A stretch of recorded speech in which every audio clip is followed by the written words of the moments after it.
This project uses an ESP8266 microcontroller, a switch to upload values to the database, and a potentiometer to simulate the functions of a flow meter and electricity usage.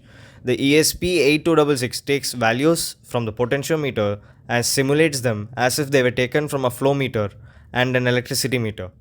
We utilize the REST API provided by the Supabase application to send values to the database. The Supabase provides us with a URL and an API key, which is then used to send requests and values to the database. In the code, we set headers to inform Supabase that we need to send values, and we transmit the collected data to the database in JSON format via the HTTP post method. An interrupt is configured in the ESP8266 for the switch. So whenever the switch is pressed, the interrupt triggers and initiates the function that sends the values to the database.